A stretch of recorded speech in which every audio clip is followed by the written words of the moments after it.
I'm going to show you how to move figures and how to change the dimensions of figures. One thing I want to mention is over here on the left-hand side, you can use this to scroll around and look at your figure from all different views.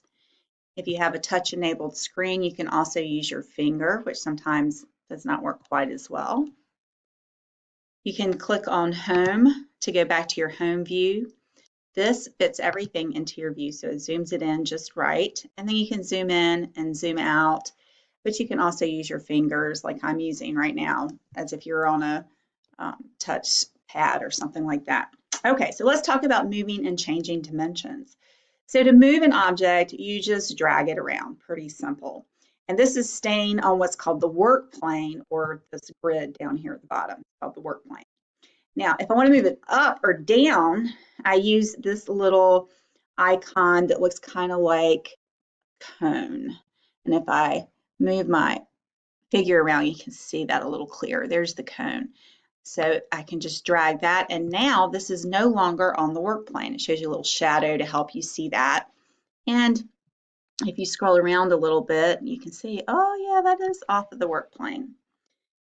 So now to move it back down, same thing, you can just drag down. You can even go below the work plane, and sometimes you don't realize you're below the work plane, and so scrolling around before you decide you're finished with working on your project is a really good idea, because your object is not going to look necessarily like you think it will. Okay, so now, so that's moving sideways and up and down. Now I want to move this back up so that it's on the work plane so I can drag it. Now one of the cool things is once you start moving, these little boxes appear, and you'll see that -3. That means that this is 3 millimeters, we're working in millimeters, beneath the work plane. So I can actually come over here and click and type 0 and hit enter, and my box is now exactly on the work plane. So you can drag or you can use these little boxes.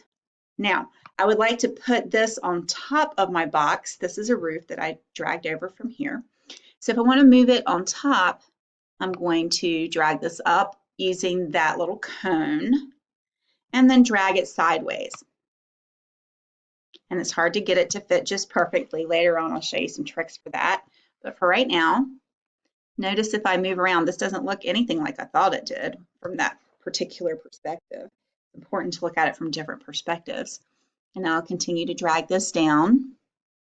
And notice you see some dimensions popping up everywhere as you drag. Okay, so you can type in any of these boxes to help you make any changes that you'd like to make. So I'm not going to be able to get this perfect. There's a tool that allows you to align everything perfect called the alignment tool. Ooh, I'm pretty darn close. But let's say I wanted to change the dimensions of this. I'm going to drag the roof down just a little bit more. So I'm going to group this into one object. I'm going to highlight both at the same time and click group. This is our group key. Now if I want to ungroup those, I click on the button right next to it and that ungroups them. But for right now, I want to highlight both of them and group them together. Now let's say once this is grouped, I want it to be bigger or smaller. I can just grab the corners and drag, and that will make this wider, or drag out the other way to make it longer.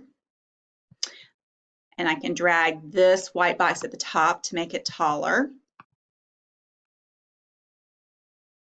Now notice again, these white boxes are appearing. So if I have an exact measurement in mind, I can actually click there. Let's say I want it 30 millimeters tall, which is 3 centimeters.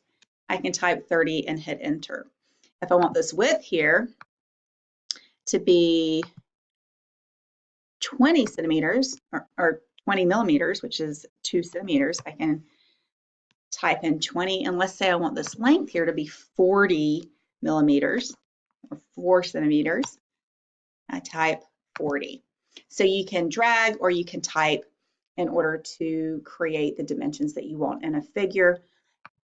And again, you use the little cone to drag your figures up or down.